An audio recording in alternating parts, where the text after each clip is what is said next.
अस्सलाम वालेकुम। आप देख रहे हैं मेरा YouTube channel Chem Spark with Shahryar.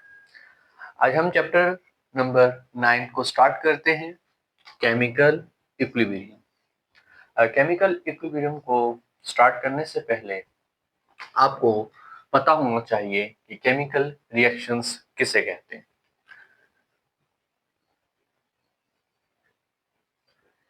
Any substances that react to form new substances।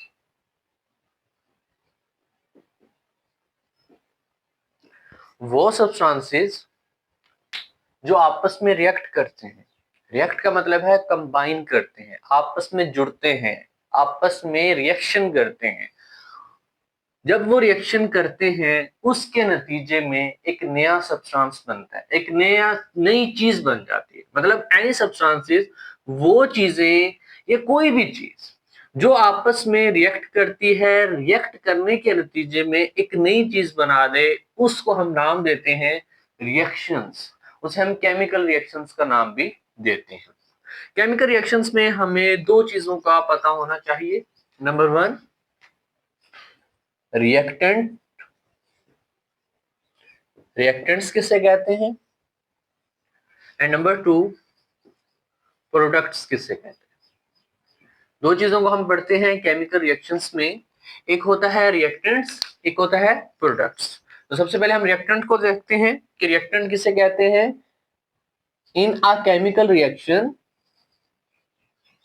In a chemical reactions that things or substance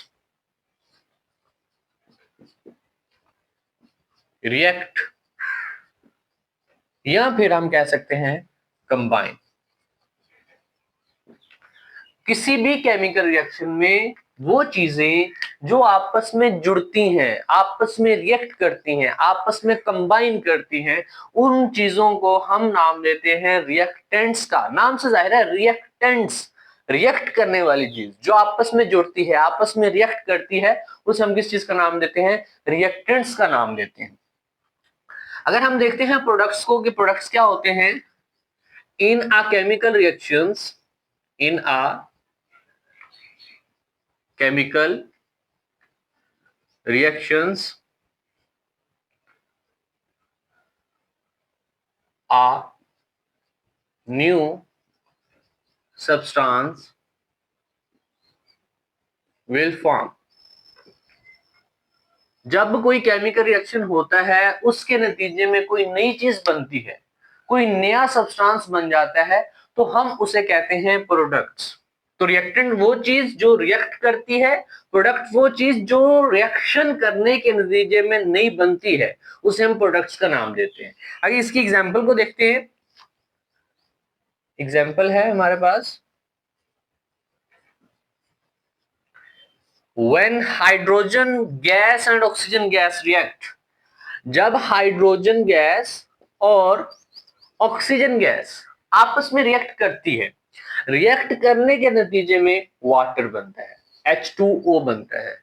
hydrogen gas और ऑक्सीजन गैस आपस में रिएक्ट करेगी, रिएक्ट करने के नतीजे में क्या बनेगा, वाटर।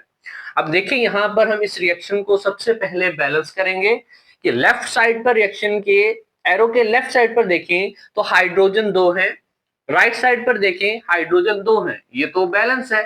नेक्स्ट देखते हैं हम ऑक्सीजन को। लेफ्ट साइड पर जो ऑक्सीजन है उनकी तादाद 2 है, लेकिन राइट साइड पर जो ऑक्सीजन है उनकी तादाद क्या है, 1 है। तो हम इसको बैलेंस करने के लिए यहां पर क्या लगाएंगे, 2 लगाएंगे। यहां पे 2 लगाया तो ऑक्सीजन तो हमारे पास हो गए बैलेंस, लेकिन अब देखिए हाइड्रोजन की जो तादाद है, हाइड्रोजन हमारे पास कितने बन गए, अब 4। लेफ्ट साइड पर देखें तो हाइड्रोजन कितने हैं, 2। इसको 4 करने के लिए क्या करेंगे, यहां पे 2 से मल्टीप्लाई करेंगे। तो जब अब आपके पास देखें ये इक्वेशन क्या है, बैलेंस, कि 2 हाइड्रोजन गैस के मॉलिक्यूल, 1 ऑक्सीजन गैस का मॉलिक्यूल आपस में मिलते हैं और 2 वाटर के मॉलिक्यूल हमारे पास बनते हैं। इस रिएक्शन को थोड़ा गौर से देखिएगा कि ये हाइड्रोजन गैस और ऑक्सीजन गैस जो आपस में रिएक्ट कर रही है, रिएक्ट करने के नतीजे में हमारे पास क्या बनता है, एक वाटर का दो वाटर के मॉलिक्यूल बनते हैं, मतलब हाइड्रोजन गैस और ऑक्सीजन गैस मिली और वाटर बना, तो ये एक केमिकल रिएक्शन है। इसे हम सिंपली रिएक्शन का नाम भी देते हैं। इसमें हम देखते हैं रिएक्टेंट्स किसे कहते हैं, प्रोडक्ट्स किसे कहते हैं।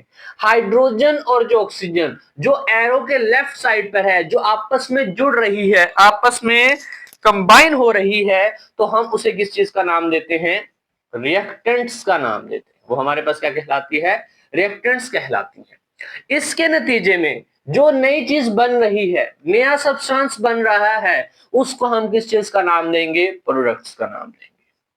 तो आई थिंक आपको क्लियर हो चुका होगा कि केमिकल रिएक्शंस किसे कहते हैं, रिएक्टेंट्स क्या होता है और प्रोडक्ट्स क्या होता है।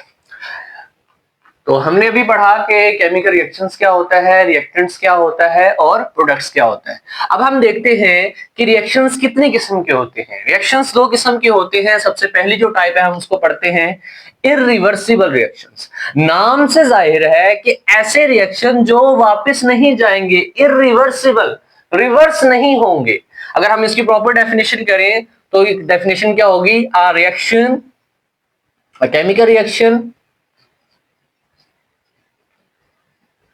a chemical reaction in which product do not recombine to form reactants। ऐसे केमिकल रिएक्शंस जिसमें प्रोडक्ट दोबारा से रिकम्बाइन ना हो, आपस में ना जुड़े और आपस में ना जुड़ने से वो रिएक्टेंट दोबारा से ना बनाए। A chemical reaction in which product do not recombine to form reactants is known as irreversible reactions. कि हम इसको कहते हैं ऐसे रिएक्शंस जो आपस में जुड़ते हैं, रिएक्टेंट्स आपस में रिएक्ट करते हैं, प्रोडक्ट बन जाता है, लेकिन जो प्रोडक्ट है वो दोबारा से रिएक्टेंट में तब्दील नहीं होता। तो इस तरह के हम रिएक्शंस को क्या नाम देते हैं, इरिवर्सिबल रिएक्शंस। इरिवर्सिबल रिएक्शंस को हम कह सकते हैं these are a complete reaction, they are supposed to be complete. हम इन रिएक्शंस को कह सकते हैं, ये रिएक्शंस क्या हैं, कंप्लीट रिएक्शंस हैं। These reactions are known as complete reactions। हम इन्हें complete reactions कह सकते हैं। क्यों कह सकते हैं कि complete का मतलब होता है मुकम्मल, मुकम्मल रिएक्शन। इसमें देखिए रिएक्टेंट्स प्रोडक्ट्स में तब्दील हुए और प्रोडक्ट्स दोबारा से रिएक्टेंट में तब्दील नहीं हुए, तो हम इसको कह सकते हैं कि these are known as a complete reactions। Next देखते हैं इसकी रिप्रेजेंटेशन कि इरिवर्सिबल रिएक्शंस को हम किस तरह से रिप्रेजेंट करते हैं। इसको हम रिप्रेजेंट करते हैं सिंगल एरो से। अब ये जो सिंगल एरो है ये हम लगाते हैं रिएक्टेंट्स और प्रोडक्ट्स के दरमियान। किसके दरमियान लगाते हैं, रिएक्टेंट्स और प्रोडक्ट्स के दरमियान। आर रिप्रेजेंट करता है रिएक्टेंट्स को और पी रिप्रेजेंट करता है किसको, प्रोडक्ट्स को। तो ये एरो, सिंगल एरो से हम इसको रिप्रेजेंट करते हैं। इसके आगे हम एग्जांपल देखते हैं इरिवर्सिबल रिएक्शन की। एग्जांपल हमने लास्ट टाइम एक्सप्लेन की थी केमिकल रिएक्शन में, वही एग्जांपल हम यहाँ पे लिख सकते हैं कि हाइड्रोजन प्लस ऑक्सीजन आपस में मिलते हैं और क्या बनता है, वाटर। रिएक्शन को बैलेंस करवाया था कि यहाँ पे 2 लगाना पड़ेगा और यहाँ पे आपको 2 लगाना पड़ेगा। अब देखिए इसमें हाइड्रोजन गैस और ऑक्सीजन गैस आपस में मिली और वाटर बना। इसमें रिएक्टेंट्स आपस में रिएक्ट हुए और प्रोडक्ट बना, और प्रोडक्ट जो है वो दोबारा से रिएक्टेंट में तब्दील नहीं हुआ। तो इस तरह के जो रिएक्शंस हैं उन्हें हम किस चीज का नाम देते हैं, इरिवर्सिबल रिएक्शंस। तो ये हमारे पास कुछ प्रॉपर्टीज भी बन जाती हैं इरिवर्सिबल रिएक्शंस की। इसमें हम डेफिनेशन लिखते हैं, they are supposed to be complete, reactants products में तब्दील हुआ, प्रोडक्ट्स दोबारा से रिएक्टेंट में तब्दील नहीं होता, और ये क्या है इसकी एक एग्जांपल। तो ये था हमारे पास इरिवर्सिबल रिएक्शन। हमने पढ़ लिया है इरिवर्सिबल रिएक्शन। इस रिएक्शन की अब हम सेकंड टाइप को पढ़ते हैं कि कौन सी टाइप है इसकी। वो है हमारे पास रिवर्सिबल रिएक्शंस। नाम से जाहिर है रिवर्स होने वाली ऐसे रिएक्शन जो रिवर्स हो जाते हैं, जो वापस आ जाते हैं, उन्हें हम किस चीज का नाम देते हैं, रिवर्सिबल रिएक्शंस का नाम देते हैं। डेफिनेशन करते हैं, in a chemical reaction, in a chemical reaction in which product recombine to form reactants, जिसमें हमारे पास केमिकल रिएक्शन में प्रोडक्ट दोबारा से रिकम्बाइन हो जाएं, दोबारा से आपस में जुड़ जाएं और जुड़ने से वो दोबारा से क्या बना दे, रिएक्टेंट्स बना दे। मतलब कहने का ये है कि रिएक्टेंट प्रोडक्ट में तब्दील हुए और प्रोडक्ट्स जो हैं वो दोबारा से किस में तब्दील हो गए, रिएक्टेंट्स में तब्दील हो गए। तो इस तरह का जो रिएक्शन होता है उसको हम नाम देते हैं रिवर्सिबल रिएक्शन। रिवर्सिबल रिएक्शंस भी हम इसे कह सकते हैं। तो ये हमारे पास क्या कहलाएगा, रिवर्सिबल रिएक्शंस। अच्छा, इसकी कैरेक्टरिस्टिक्स को देखते हैं। तो रिवर्सिबल रिएक्शंस को हम कहते हैं never goes to completion, never goes to completion. ये जो रिएक्शंस होते हैं ये कभी भी कंप्लीट नहीं होते, never goes to completion. Reversible reaction कभी भी मुकम्मल नहीं होते। रीजन सुने कि कभी भी मुकम्मल क्यों नहीं होते, कि रिएक्टेंट्स प्रोडक्ट्स में तब्दील होता है और प्रोडक्ट्स दोबारा से रिएक्टेंट में तब्दील हो जाता है। फॉर एग्जांपल, अगर रिएक्टेंट्स जो है वो 50% प्रोडक्ट्स में तब्दील हुआ तो प्रोडक्ट्स दोबारा से उतनी ही अमाउंट में, उतनी ही परसेंटेज में दोबारा से रिएक्टेंट में तब्दील हो गया। तो हम कह सकते हैं अमाउंट ऑफ रिएक्टेंट्स बराबर होती है अमाउंट ऑफ प्रोडक्ट्स के। तो एक चीज दूसरी चीज में कन्वर्ट होती है, दूसरी चीज दोबारा से पहली चीज में कन्वर्ट हो जाती है। तो रिएक्शन कभी भी कंप्लीट नहीं होता रिवर्सिबल रिएक्शन में। ये क्वेश्चन भी पेपर में पूछा जाता है कि why reversible reaction never goes to completion, कि रिवर्सिबल रिएक्शंस कभी भी कंप्लीट क्यों नहीं होते। इसका आंसर मैंने आपको बता दिया है। नेक्स्ट इसकी देखते हैं रिप्रेजेंटेशन, कि हम इसको किस तरह से रिप्रेजेंट करते हैं। हम इसको डबल हेड एरो से रिप्रेजेंट करते हैं। तो इसमें ना बच्चे बाज़ औक़ात गलती करते हैं कि ये एरो को गलत नॉमिनेट करते हैं, गलत रिप्रेजेंट करते हैं। बच्चे जल्दी में क्या करते हैं, ये एरो लगा देते हैं इस तरह से। तो ये आपके पास एरो क्या है, रॉन्ग है, ये गलत है, इसको हम नहीं लगा सकते। एरो को हमने इस तरह से लगाना है। और ये एरो किनके दरमियान होता है, ये एरो रिएक्टेंट और प्रोडक्ट्स के दरमियान होता है। एक तरफ रिएक्टेंट होता है, एक तरफ क्या होता है, प्रोडक्ट होता है। रिवर्सिबल रिएक्शंस में दो चीजें इन्वॉल्व होती हैं, एक होता है फॉरवर्ड रिएक्शन, एक क्या होता है, फॉरवर्ड रिएक्शन होता है, एक हमारे पास होता है इसमें रिवर्स रिएक्शन।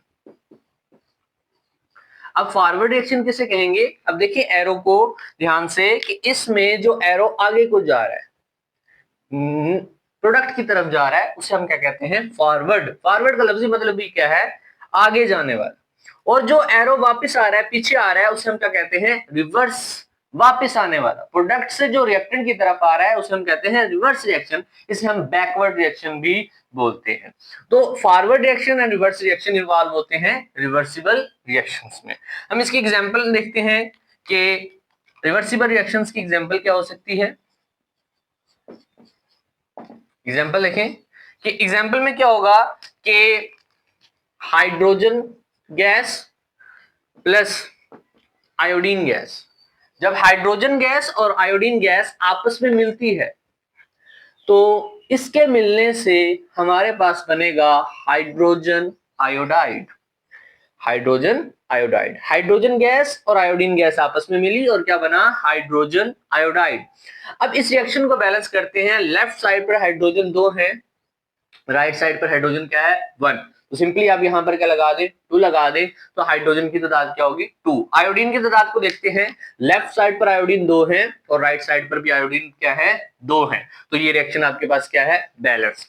अब देखिए इसमें H2 और I2, जब हम आगे को जाते हैं फॉरवर्ड रिएक्शन में देखेंगे तो H2 और I2 रिएक्टेंट्स हैं और HI आपके पास क्या होगा, प्रोडक्ट होगा। जब हमारे पास हाइड्रोजन आयोडाइड दोबारा से हाइड्रोजन और आयोडीन में तब्दील हुआ तो उस वक्त हाइड्रोजन आयोडाइड आपके पास रिएक्टेंट होगा और हाइड्रोजन और आयोडीन क्या होंगी, आपके पास प्रोडक्ट होंगी। आज के लेक्चर में हमने केमिकल रिएक्शंस को पढ़ा, उसके बाद हमने रिएक्टेंट को पढ़ा, रिएक्टेंट पढ़ने के बाद हमने प्रोडक्ट्स को पढ़ा, प्रोडक्ट्स के बाद हमने रिएक्शंस की दो टाइप्स पढ़ी। एक हमने टाइप पढ़ी इरिवर्सिबल रिएक्शंस क्या होते हैं, और दूसरी टाइप हमने कौन सी पढ़ी, रिवर्सिबल रिएक्शंस क्या होते हैं।